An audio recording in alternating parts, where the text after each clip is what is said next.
Ndibulise kuni bathandi bezemidlalo eMzantsi Afrika, ingakumbi kuni balandeli bebhola elikhulu ke laseMzantsi Afrika. Apha ke sawuthetha ke malunga nemeko ephuma kanye nendaba ephuma phaa kumqeqeshi weBafana Bafana uMlumzana Hugo Broos ethetha malunga noMduduzi Shabalala, esitsho ke xa ebuzwa kunondaba esithi noko uMduduzi Shabalala uyabonakala into kwamfana umthelane wakhe ibhola lakhe liyakhula, ngoba uthi yona nto ayithanda kakhulu phaa kuMduduzi Shabalala into yokubana ke uthe xa ehlala naye phantsi ethetha naye wamxela into yokubana ke awuzukhawuleze kudlale ke apha kuBafana Bafana. Wathi uMduduzi Shabalala yena xa iziphendulela wathi sendibulela nje uba yinxalenye yeskwati sakho mqeqeshi, sendibulela nje uba yinxalenye ke yeBafana Bafana. Eyokudlala nongadlali awubonakala ngokuya kuhamba ixesha. Mna ndinguMduduzi Shabalala ndivuyela nje ukuba lapha. Uthi Hugo Broos laa mpendulo kaMduduzi Shabalala uye wayithanda futhi ke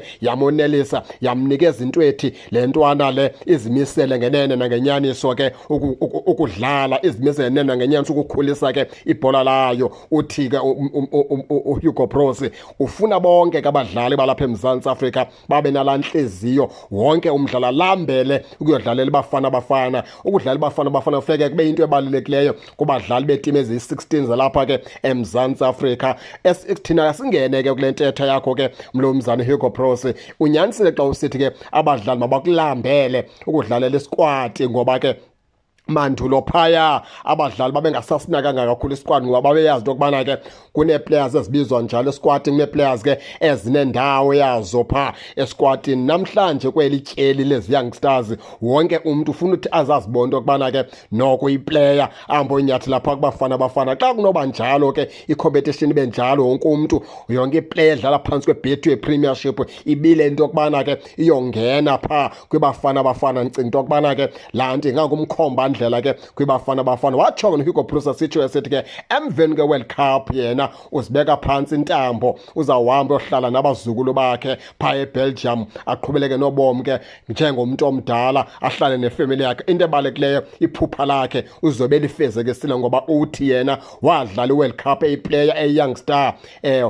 phantsi kweBelgium, wabuya ke ngoku iphupha lakhe kwayinto ethi xa eseqeqesha ingasangawunyathela kwiWorld Cup. Uthi iphupha lakhe lifezekiswe ke ngoku nansi iBafana Bafana ibheka kwiWorld Cup. Uthi yena ke emveni kweWorld Cup uzibeka phantsi intambo. Utsho ke uHugo Broos baphulaphula ke eselapho ke kuMduduzi Shabalala emncoma njalo ke futhi ke nabalandeli ke bayithanda le ndlela ke athethe ngayo, ngoba uthe uMduduzi Shabalala kunye ke noRele Mofokeng Orlando Pirates badlala ngokufanayo xa bajongile indlela yabo yokwenza nangendlela yabo yokuatheka nangendlela yabo ke yokudlala ngaphakathi ebalini phantse ke ifane encakasana. Yiyo laa nto athekso limali uRele kwa-easy kwinto yokubana ke amreplace phaa ngoMduduzi Shabalala.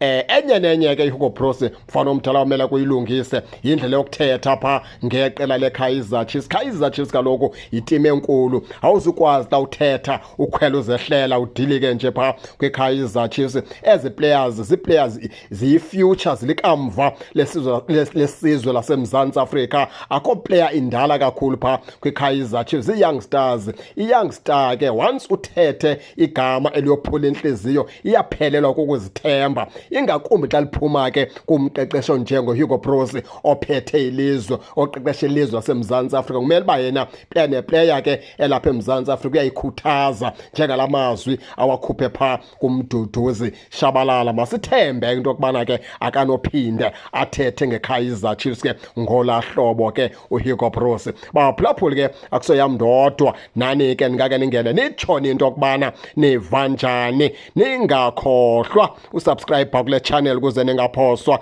zezemidlalo endizanothulela zona kwixa elizayo. Kakuhle babukeli.